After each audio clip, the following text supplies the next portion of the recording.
So this presentation will be divided in three parts: a brief introduction about mycotoxins.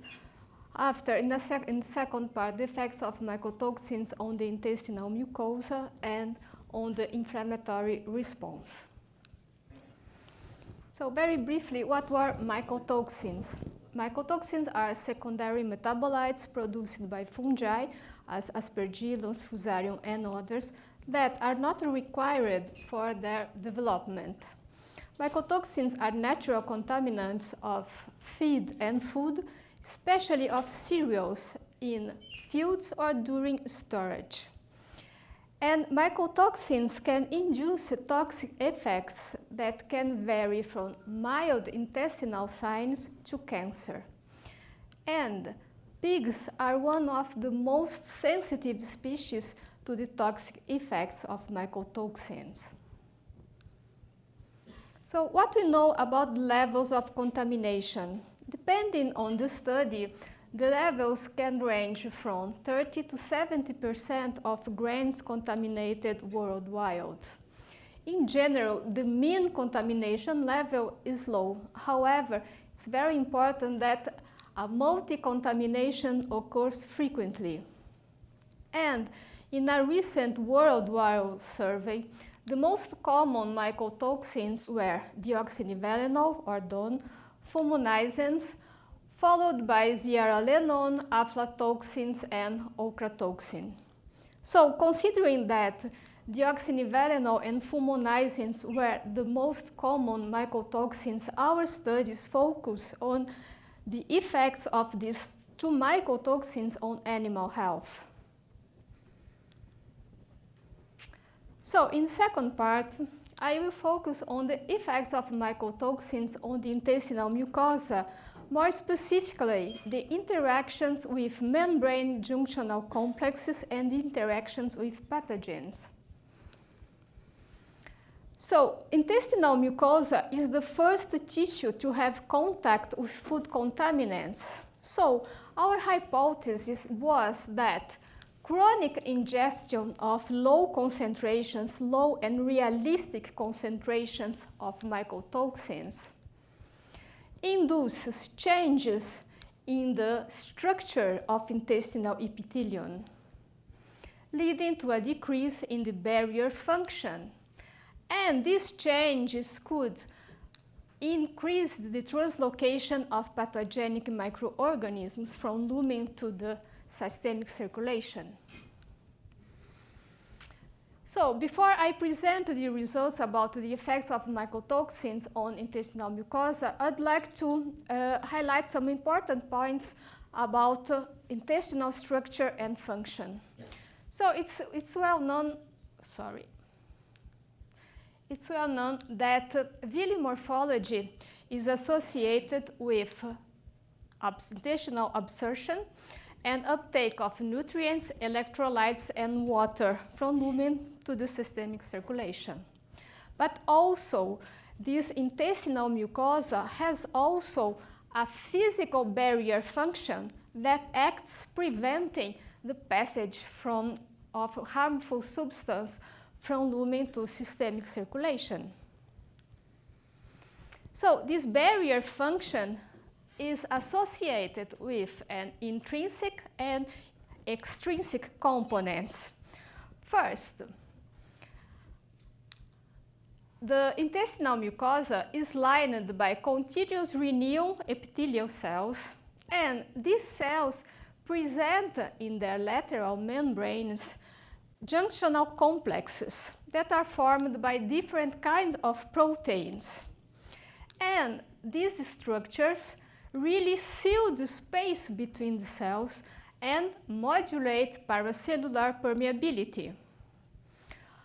Other components produced by epithelial cells that contribute towards this barrier function are the mucus layer, the secretion of antimicrobial peptides and cytokines, and also the production of reactive oxygen species. So our first question was, do mycotoxins affect the intestinal permeability? So to answer this question, we have performed an experiment using an ex vivo model and the Usain chamber where intestinal tissue of pigs was mounted between two half chambers. This first chamber represents the mucosal compartment and this other one the serosal compartment. So we have placed DON and a fluorescent paracellular tracer in this first chamber, so the mycotoxin can contact the intestinal mucosa and mimic the intestinal absorption. After a few hours, we took out samples from this serosal chamber to measure fluorescence intensity that indicates tissue permeability. So what we have observed in these studies is that unexposed tissue showed a mild tissue increase in tissue permeability during the period of the experiment. However, tissue exposed to deoxynivalenol to increasing concentrations of the mycotoxin showed a significant increase of tissue permeability. We have performed in vitro experiments using epithelial cell lines and the results were similar. Thus, we have concluded that deoxynivalenol affects intestinal permeability. The next aim was to understand the mechanisms involved in this increased permeability. So our hypothesis was that junctional complexes are a target for mycotoxins. So I'd like to point out that epithelial cells present different kinds of junctional complexes in their membranes. Our interest was more specifically in two types, tight junctions and adherence junctions. So tight junctions are composed by transmembrane and peripheral membrane proteins that are composed by claudins, occludins, or zonula occludens. And adherence junctions are composed mainly by a protein called ecadherin, but also the catenin family. So together, these proteins modulate paracellular permeability.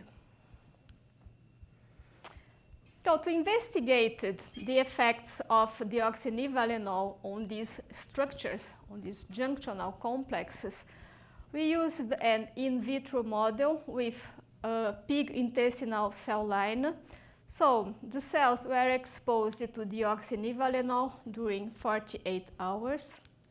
And after that, the cells were treated with antibodies against these proteins of junctional complexes. When cells express these proteins on their membranes, a green color was observed in their membranes by confocal microscopy. So as we can see here, both control cells and cells exposed to DON showed a normal expression of these proteins, occludin and zonula occludens. However, when cells were exposed to deoxynivalenol, a decreased expression of these two proteins, claudin 3 and 4, we can see that the expression was decreased. Similar results were observed in a Western blotting assay. So both proteins showed a decreased expression. Next question, are these effects similar in vivo models?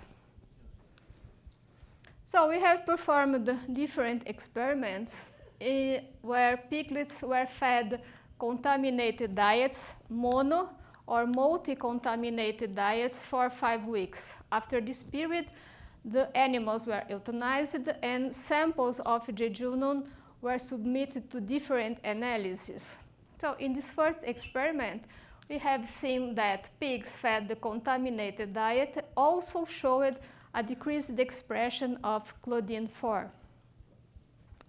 In the Western blotting assay, we see that, and also in the immunohistochemical analysis, we observed a decreased immune staining for Claudin-4.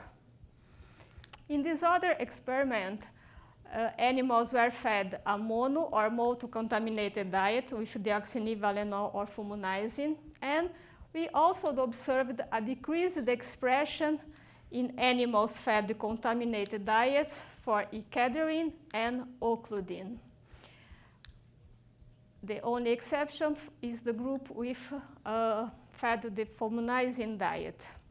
In these figures with the immunohistochemical assay, we can see very clearly the difference in the immune staining. In the control sample, a normal and strong expression immune staining for ecadrine, and in the multi-contaminated diet, a reduced expression of this protein. So, we have also interested to evaluate cell apoptosis. In previous studies, it was reported that mycotoxins induce an increase in cell death, mainly in immune cells, resulting in an impaired immune response. We are interested to know if the same occurs with enterocytes. So in this case, we have used an ex vivo model where jejunal explants of pigs, of intestinal explants of pigs, were exposed to deoxynivalenol or fumonisin for 4 hours.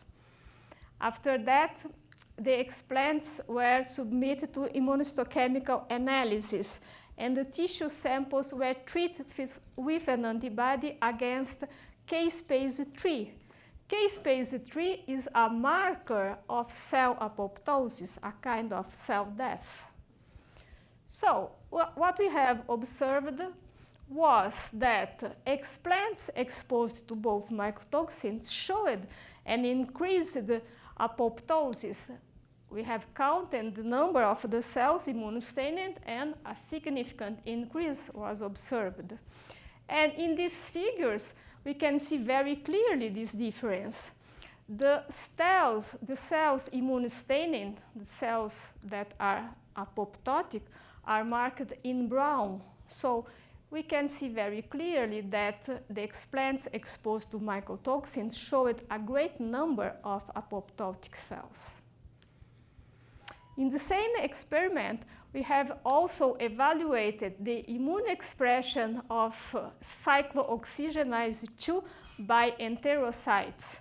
This enzyme is associated with reactive oxygen species and induce an increase in intestinal inflammation. So we have observed that explants exposed to deoxynivalenol showed an increased expression of cyclooxygenase 2, not fumonisin. And again, in the immunohistochemical assay, it's very clearly the difference in the number of cells immunostaining for cyclooxygenase 2. So we have seen until now that mycotoxins really affect intestinal structures associated with the barrier function. If you could remember, in our hypothesis, the final part was that an impaired barrier function could facilitate bacterial translocation. So to investigate this aspect, we have performed an in vitro experiment where intestinal epithelial cells were seeded in special culture plates. In these culture plates, the apical part corresponds to the luminal space of the intestine, and the basolateral part corresponds to the lamina propria. So we have exposed these cells to increase in concentrations of deoxynivalenol and also to pathogenic Escherichia coli or Salmonella. After a few hours, we have plated samples of this basolateral part in Q2 medium. And the results of these studies indicated that higher concentrations of deoxynivalenol induced an increase in the passage of bacteria from this apical to this basolateral part. So how these changes can affect animal health? When pigs were fed contaminated diets for 5 weeks, mono or multi-contaminated diets, we observed an increase in the lesional score, an increase in intestinal lesions. These lesions were characterized by villi, atrophy, and fusion. We can compare with a normal aspect of intestinal mucosa. Here we can see a reduced height of the villi. We observe also apical necrosis of the villi and also adherence of bacterial colonies and also a decrease in the number of goblet cells in this staining marked in blue. So all these changes can result in a decrease of intestinal absorption of nutrients associated with increased intestinal inflammation and translocation of bacteria from lumen to circulation. So in summary of this first part, mycotoxins affect the intestinal mucosa, increasing enterocyte paracellular permeability, increasing oxidative stress, and also enterocyte apoptosis, and decreasing globule cell density and the expression of proteins of junctional complexes. These changes exacerbate tecidual lesions and facilitate translocation of pathogens.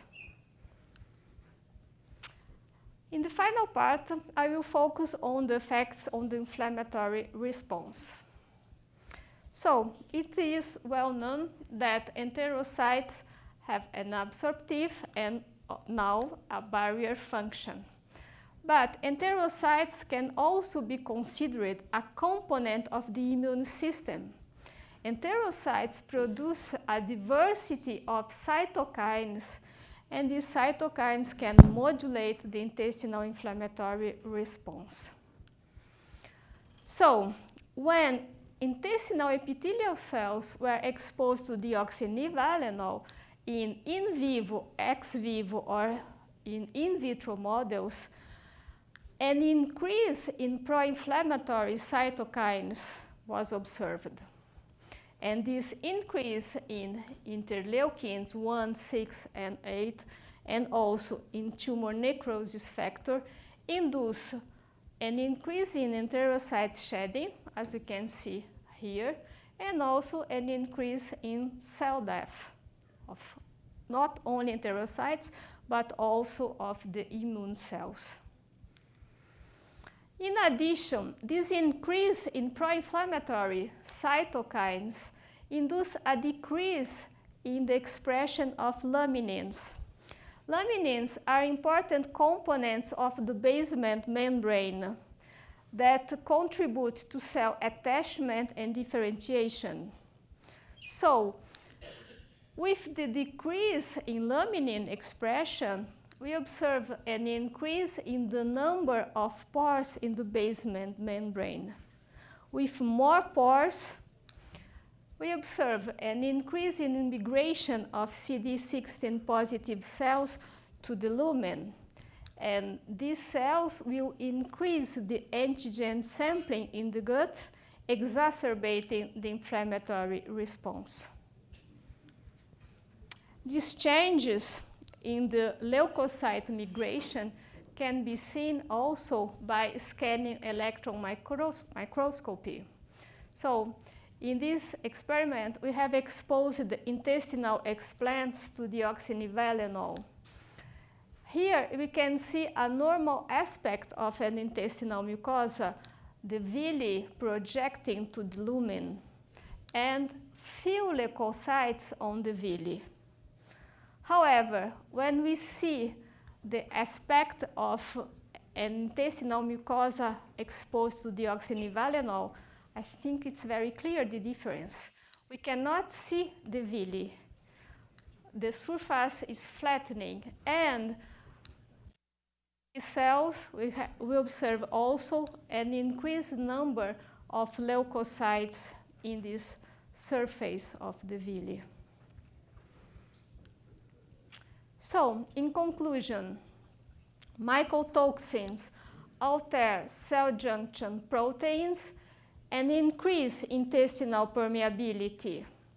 These changes facilitate translocation of pathogens and increase the inflammatory response. Also, mycotoxins increase the oxidative stress, contributing to an increase in cell apoptosis and production of inflammatory cytokines. These changes exacerbate intestinal lesions, and finally, these intestinal lesions can affect weight gain and predispose or contribute to systemic infections. So, with that, I'd like to thank you for your time and attention during this presentation.